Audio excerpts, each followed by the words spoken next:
In 1991, Brenda Eng's dream of building a freestanding children's hospice started to take shape. With the support of the Canuck Foundation, a plan of action was now in place. This is, without a doubt, the most proud moment, obviously, in my involvement in the Canuck Foundation, to be associated with such an opportunity within 18 months or so before it's physically a building, but it is a reality today. A lot of people say that choose to take the position that you can't make a difference. Well, it's quite obvious that here we are today, going to make a difference. The model is Helen House in Oxford, England, where Vancouver pediatric nurse Brenda Eng worked and brought home the concept of a place with special facilities, a homey place where terminally ill kids can die with dignity. But Canuck Place is not Heartbreak Hotel.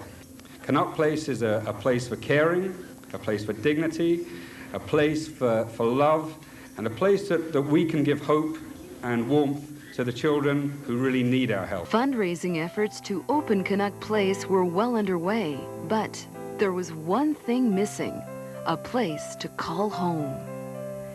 In 1993, Elizabeth Lozinski, in her will, bequeathed Glen Bray to the city of Vancouver, and the city generously decided to donate the heritage building to Canuck Place. A 50-year lease was signed for the sum of $1.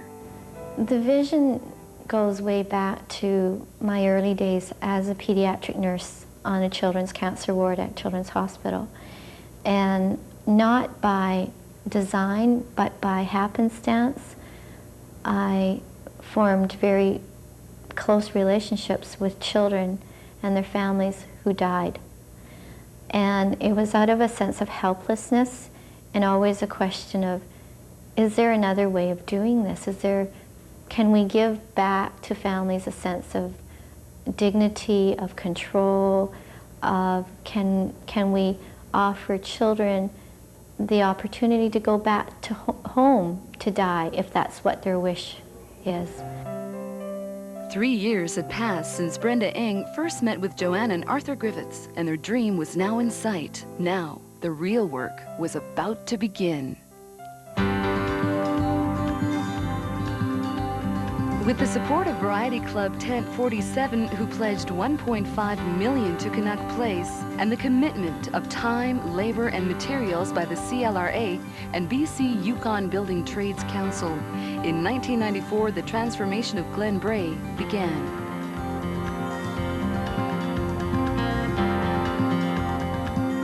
Extensive renovations were required to transform Glen Bray into a hospice, including a structural upgrade and total rewiring of the building, as well as installing air conditioning throughout the 3-floor mansion.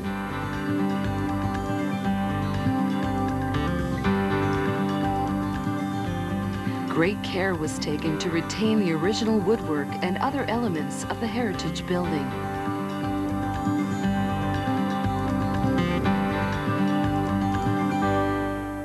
The Vancouver Canucks are a winning team both on and off the ice. The team decided to make Canuck Place their special charity as their commitment to the community. Their winning spirit, inspired by the Canucks Cares for Kids telethons and other fundraising events, helped keep the project on schedule. I think that as far as the players go, it's important because it involves children, which is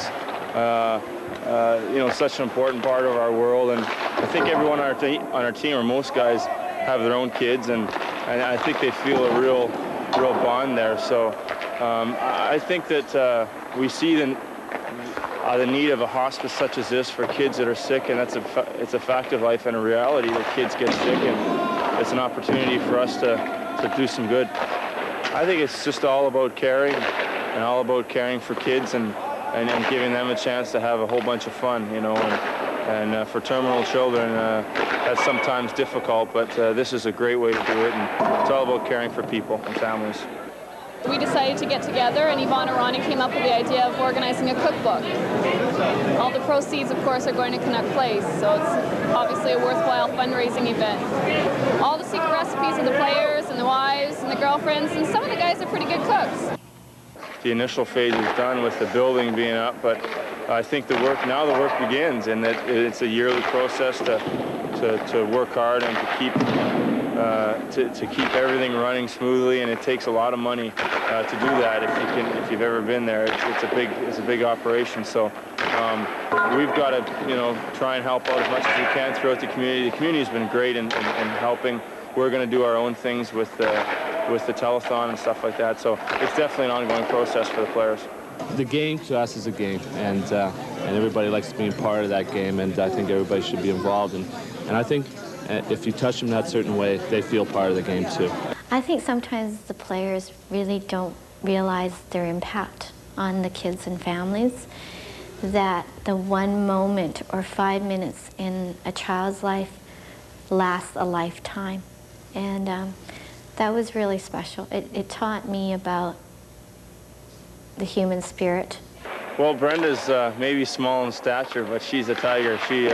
She's worked extremely hard at this and has been the driving force behind this, along with the Griffith family, and she deserves a lot of credit. She's a very caring person, and that's what this is all about, caring for people who need to be cared for. 4 years had passed, Canuck Place had gone through its transformation, and the financial goal had been met. Now, the dream was about to become reality. October 26, 1995, the excitement builds. Canuck Place is about to officially open. Brenda, for all the families who will use Canuck Place, we wish them whatever peace this home may bring. Marcy, will you officially open Canuck Place in memory of Bryce? Yes.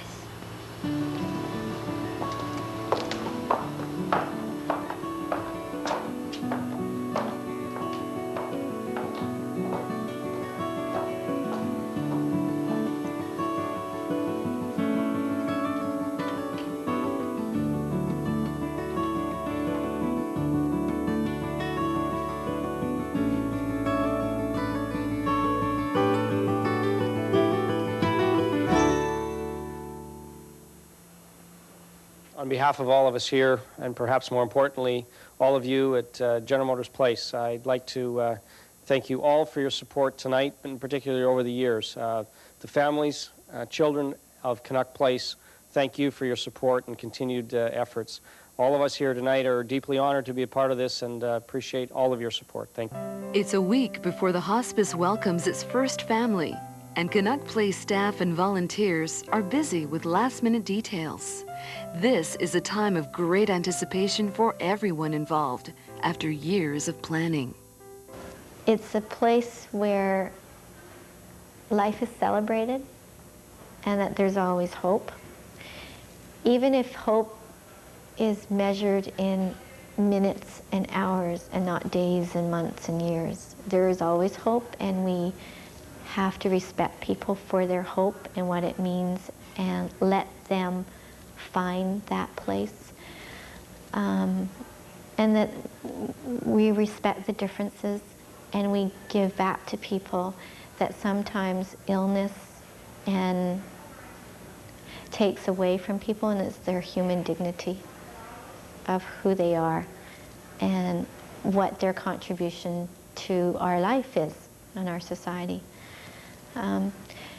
One person said to me, and I think it sums it up, we're on this planet to walk each other home. And that's really all it is. And if we can make it less lonely, less frightening, less painful, then I think we've achieved something here. I think that the impact that Canuck Place will have on the community is definitely for helping families. There is a huge need to help families with kids that are really sick. Dying in a hospital environment is probably not what most families would prefer. They would probably prefer to have their children at home, but if they're not, this is a great place to be. It is an incredible reality for Brenda to finally see her dream come true, and it will definitely serve the community in many different ways. November 1995, the goal has been achieved. Canuck Place, the first freestanding children's hospice in North America, now provides special care for children and their families, thanks to the belief of an entire community that dreams can come true.